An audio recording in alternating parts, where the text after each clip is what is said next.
Hey guys, this is best car picks. അങ്ങനെ കുറച്ച് കാലമായിട്ട് നമ്മൾ സ്പൈ ഷോട്ട്സിലൂടെയും അതുപോലെ കണ്ടിന്യൂസ് ആയിട്ടുള്ള ടീസേഴ്സിലൂടെയൊക്കെ കണ്ടുകൊണ്ടിരുന്ന ടാറ്റയുടെ പഞ്ച് ഫേസ് ലിഫ്റ്റ് അവർ ലോഞ്ച് ചെയ്തിട്ടുണ്ട്.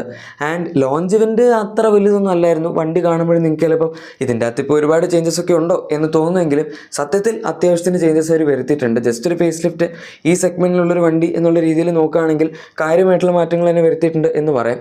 2021 പഞ്ച് ലോഞ്ച് ചെയ്യുന്നത്. അതിനുശേഷം പിന്നെ കുറേ കാലം അത്യാവശ്യം നന്നായിട്ട് ഈ വാഹനത്തിന് സെയിലും കിട്ടിയിട്ടുണ്ടായിരുന്നു. ഇൻഫാക്ട് 2024 ബെസ്റ്റ് സെല്ലിംഗ് വാഹനവും ഈ ഓൾ ഇന്ത്യ ലെവലിൽ പഞ്ച് തന്നെയായിരുന്നു. എന്തായാലും നമുക്ക് ഡിസൈൻ ചേഞ്ചസ് നോക്കാം. ഫസ്റ്റ് ഓഫ് ഓൾ ഫ്രണ്ടിലേക്ക് വരികയാണെങ്കിൽ നമ്മൾ ഓൾറെഡി ഇതിനെപ്പറ്റി പറഞ്ഞിട്ടുള്ളതാണ്. സ്റ്റിൽ DRLസിൽ വ്യത്യാസം വന്നിട്ടുണ്ട്. അതുപോലെ അതിൻ്റെ അകത്ത് തന്നെ LED ഇൻഡിക്കേറ്റേഴ്സ് ഇൻറ്റഗ്രേറ്റ് ചെയ്തിട്ടുണ്ട്. നമുക്ക് ഫ്രണ്ടിൽ ഒരു കണക്റ്റഡ് ഗ്ലോസി ബ്ലാക്ക് ഫിനിഷ് വന്നിട്ടുണ്ട്. നേരത്തെ ഉണ്ടായിരുന്നു, പക്ഷേ ഇപ്പോൾ കുറച്ചും കൂടെ തിന്നാക്കിയിട്ടുണ്ട്. DRLസുമായിട്ട് ഇങ്ങനെ അലിഞ്ഞ് ചേരുന്ന പോലത്തെ ഒരു ഡിസൈനാണ് വന്നിരിക്കുന്നത്. പക്ഷേ കണക്റ്റഡ് DRLസ് ഫ്രണ്ടിൽ കൊടുത്തിട്ടില്ല. അത് EVയിൽ വരുമായിരിക്കും. അതല്ലാതെ നോക്കുകയാണെങ്കിൽ ബമ്പറിൻ്റെ ഡിസൈനിൽ വ്യത്യാസം വന്നിട്ടുണ്ട്. സിൽവർ സ്കിറ്റ് പ്ലേറ്റ്സിൻ്റെ ഡിസൈൻ മാറിയിട്ടുണ്ട്.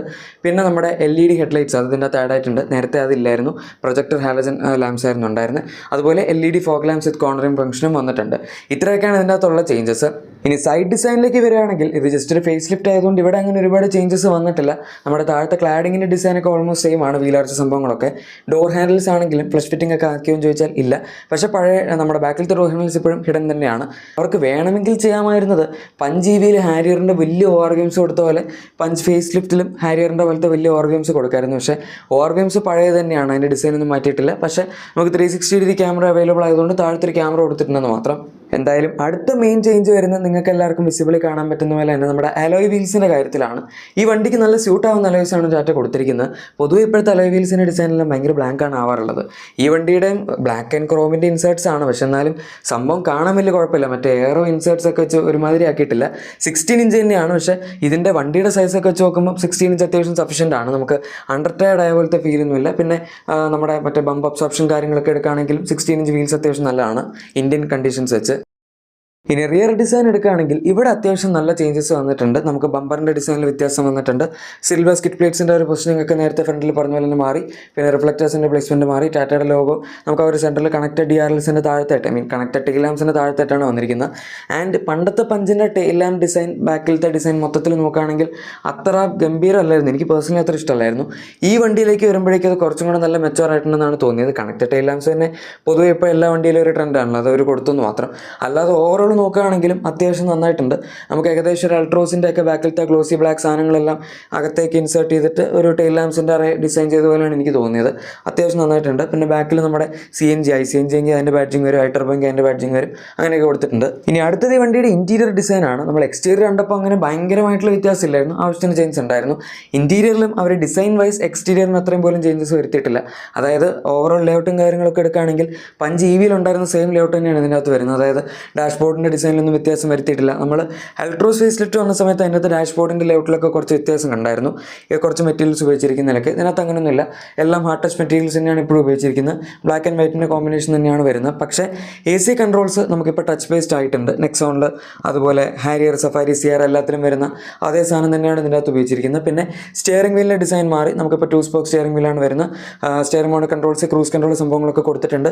ഗിയർ ലിവർ വരുന്ന ഒരു സ്ഥലത്താണെങ്കിലും ഗ്ലോസി ബ്ലാക്ക് ഇൻസേർട്സ് വന്നിട്ടുണ്ട്. നേരത്തെ അത് അത്രയും പ്രീമിയം അല്ലായിരുന്നു. കുറച്ചും കൂടി ഒരു ബേസിക് ആയിട്ടുള്ള ഡിസൈൻ ആയിരുന്നു.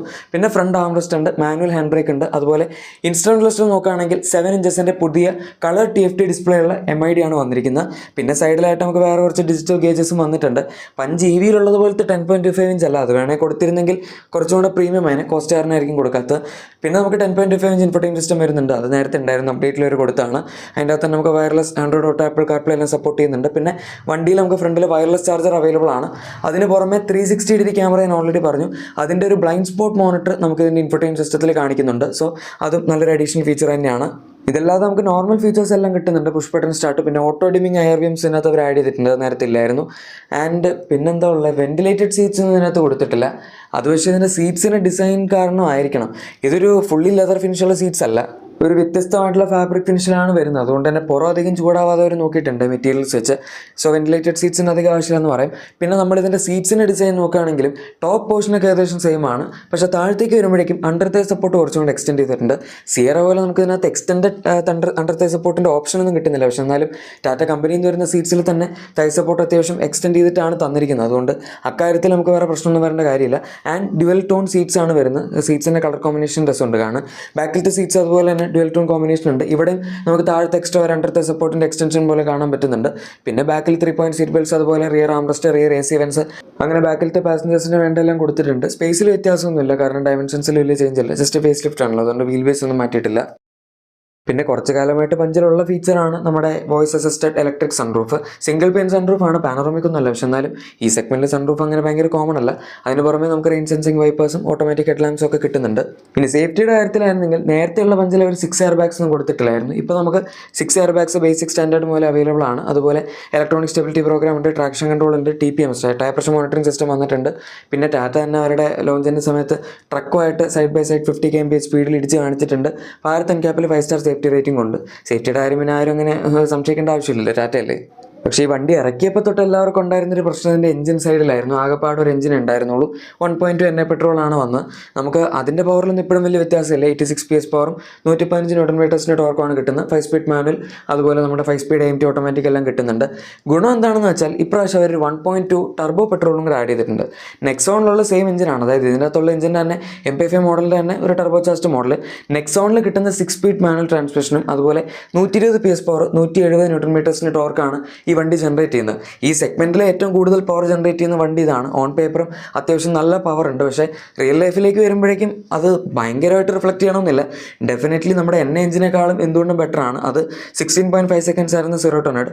ടർബോ പെട്രോളിലേക്ക് വരുമ്പോഴേക്കും 11.1 സെക്കൻഡ്സ് ആണ് ടാറ്റ ക്ലെയിം ചെയ്യുന്നത്. അത് അത്യാവശ്യം നല്ല ഫാസ്റ്റാണ് ഈ വണ്ടിയുടെ ഒരു മൊത്തത്തിലുള്ള നേച്ചറൊക്കെ വെച്ച് നോക്കുമ്പോൾ. പക്ഷേ 120 bhp അത്രയും ഫാസ്റ്റ് ആണെന്ന് ചോദിച്ചാലല്ല. എന്തൊക്കെ പറഞ്ഞാലും ഒരു കാര്യമുണ്ട്, ഇനിയിപ്പോൾ ഈ വണ്ടിയിൽ പവറില്ല എന്നാരും പറയില്ല.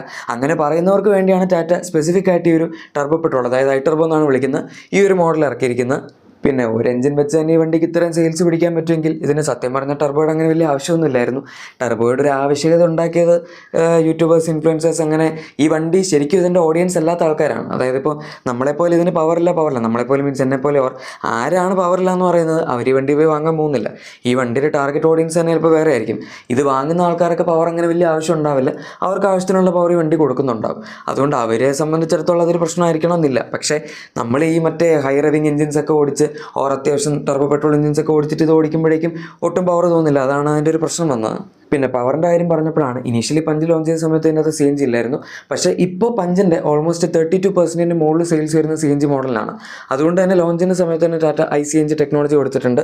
ട്വിൻ സിലിണ്ടർ ടെക്നോളജിയൊക്കെ വെച്ച് വരുന്ന CNG ആണ്. ഇതിന് വലിയ പവറൊന്നുമില്ല, 72 PS പവർ CNG മോഡലിൽ വണ്ടി ജനറേറ്റ് ചെയ്യുന്നുള്ളൂ. ആൻഡ് അത് സഫീഷ്യൻ്റ് ആണ്, കാരണം CNG എടുക്കുന്ന ആൾക്കാർ ഒരിക്കലും പവർ നോക്കിയല്ല എടുക്കുന്നത്. പിന്നെ ഏറ്റവും ഇൻട്രസ്റ്റിംഗ് ആയിട്ട് പൊതുവെ ആരും CNGയിൽ ഓട്ടോമാറ്റിക് കൊടുക്കാറില്ല.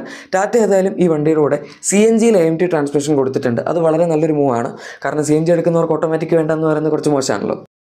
ഇനി നമുക്കതിൻ്റെ പ്രൈസിലോട്ട് കിടക്കാം. സാഡ്ലി എല്ലാ വേരിയൻസിൻ്റെയും പ്രൈസ് അവർ പറഞ്ഞിട്ടില്ല. ഇത് കാണുമ്പോൾ നിങ്ങൾക്ക് തോന്നുമായിരിക്കും എല്ലാം വന്നു എന്ന്. പക്ഷേ AMT മോഡൽസിൻ്റെ പ്രൈസ് വന്നിട്ടില്ല. അതുപോലെ തന്നെ നമ്മുടെ ടർബോ പെട്രോൾ ടോപ്പിൻ്റെ പ്രൈസും വന്നിട്ടില്ല. നിങ്ങൾക്കിപ്പോൾ വന്നിട്ടുള്ള പ്രൈസ് വെച്ച് നോക്കാം. 5.59 lakhs ബേസ് മോഡൽ സ്റ്റാർട്ട് ചെയ്യുന്നത്. പിന്നെ അതത്ര കൂടുതലൊന്നും അല്ല, നേരത്തെ 5.49 lakhs ആയിരുന്നു. 10,000 രൂപ മാത്രമേ ബേസ് മോഡലിന് കൂടിയിട്ടുള്ളൂ. ബാക്കി വേരിയൻസ് നമ്മൾ എടുക്കുകയാണെങ്കിൽ ടോപ്പ് എൻഡ് ഇതിൻ്റെ അകത്ത് ഇപ്പോൾ കാണിച്ചിരിക്കുന്നത് 8.99 lakhs ആണ്. പക്ഷേ അത് അക്കംപ്ലിഷ്ഡ് പ്ലസ് എസ് എന്ന് പറഞ്ഞ മാനുവൽ പെട്രോൾ NA മോഡലിനാണ്. അതിൻ്റെ തന്നെ AMT മോഡൽ വരും മിക്കവാറും ഒരു 60,000 അടുത്തൊക്കെ ആയിട്ട് കൂടുതലായിരിക്കും. സോ ഒരു 9.6 lakhs നിങ്ങൾ പ്രതീക്ഷിച്ചോ. CNG എടുക്കുകയാണെങ്കിലും അതിൻ്റെ അകത്ത് 9.29 വരെ, അതായത് സെക്കൻഡ് ടോപ്പ് വരെയുള്ള പ്രൈസേ പറഞ്ഞിട്ടുള്ളൂ, ടോപ്പിൻ്റെ പ്രൈസ് പറഞ്ഞിട്ടില്ല. ഏകദേശം ഒരു 10 lakhs അതിന് എക്സ്ഷോറൂം പ്രൈസ് വരും. അതിൻ്റെ ഓട്ടോമാറ്റിക് ഒരു 10.6 lakhs എക്സ്ഷോറൂം പ്രൈസ് കൂട്ടിക്കോ. ഇനി ലാസ്റ്റ് ആൻഡ് ഫൈനലായിട്ട് ടർബോ പെട്രോൾ എടുക്കുകയാണെങ്കിൽ അതിൻ്റെ അഡ്വഞ്ചർ എന്ന് പറഞ്ഞ വേരിയൻ്റെ പ്രൈസ് മാത്രമേ വന്നിട്ടുള്ളൂ. ഇപ്പോൾ 8.29 lakhs സ്റ്റാർട്ട് ചെയ്യുന്നത്. 2 വേരിയൻസിൽ മാത്രമേ ഉള്ളൂ, അഡ്വഞ്ചറിലും അതുപോലെ അക്കംപ്ലിഷ്ഡ് പ്ലസ് എസ് എന്ന് പറഞ്ഞ ടോപ്പ് എൻഡിലും. ടോപ്പ് എൻഡിൻ്റെ പ്രൈസാണ് അവരിപ്പോൾ പറയാത്തത്. അത് 70,000 ആണ് ഇവർ നമ്മൾ അഡ്വഞ്ചർ മോഡൽ നോക്കുകയാണെങ്കിൽ പ്രൈസ് ഡിഫറൻസ് കൊടുത്തിരിക്കുന്നത്. സോ ഏകദേശം ഒരു 9.8 to 9.7 ലാക്സിൻ്റെ ഇടയിൽ നമുക്ക് അതിനും എക്സ്ഷോറൂം പ്രൈസ് പിടിച്ച് പോകാം. സോ ഇത്രയൊക്കെയാണ് പഞ്ചിൻ്റെ പ്രൈസ് വരുന്നത്. ടോപ്പ് എൻഡ് ഡെഫിനറ്റ്ലി കുറച്ച് എക്സ്പെൻസീവ് ആണ്, പക്ഷേ അതിനനുസരിച്ചുള്ള ഫീച്ചേഴ്സൊക്കെ വരുന്നതിനകത്ത് ആഡും ചെയ്തിട്ടുണ്ട്, വണ്ടിയിൽ ആവശ്യത്തിനുള്ള വ്യത്യാസം വരുത്തിയിട്ടുണ്ട്. അതുകൊണ്ട് നിങ്ങൾക്കിപ്പോൾ ഒരു സബ്ഫോമീറ്റർ SUV-യുടെ മിഡിൽ വേരിയൻ്റ് അല്ലെങ്കിൽ ബേസിക് വേരിയൻസ് എടുക്കാൻ താല്പര്യമില്ലെന്നുണ്ടെങ്കിൽ പഞ്ചിൻ്റെ കുറച്ചുകൂടെ നല്ല വേരിയൻസ് നമുക്ക് കിട്ടും. അവിടെയാണ് പഞ്ച് എപ്പോഴും ഷൈൻ ചെയ്യുന്നതും ഇത്രയും സെയിൽസ് കിട്ടുന്നത്. ഏതായാലും ഈ വണ്ടിയെ പറ്റിയുള്ള നിങ്ങളുടെ അഭിപ്രായം താഴെ കമൻസിൽ പറഞ്ഞേക്കാം. പിന്നെ നിങ്ങളുടെ എക്സിസ്റ്റിംഗ് വാഹനത്തിന് എന്തെങ്കിലും ആക്സറീസോ ക്ലീനിങ് പ്രോഡക്ട്സ് ഒക്കെ വേണമെങ്കിൽ നമ്മുടെ ഡിസ്ക്രിപ്ഷൻ അല്ലെങ്കിൽ പ്രൊഡക്ട്സ് കൂടെ തീർച്ചയായും ചെക്കൗട്ട് ചെയ്തേക്കാം. വീഡിയോ ഇഷ്ടപ്പെട്ടെങ്കിൽ മറക്കാതെ തന്നെ ലൈക്കും സബ്സ്ക്രൈബും ഷെയർ ഒക്കെ ചെയ്ത് നമ്മളെ സപ്പോർട്ട് ചെയ്യാനും മറക്കണ്ട. നമുക്ക് മറ്റൊരു വീഡിയോയിൽ കാണാം. അതുവരെ thank you for watching my video and good bye.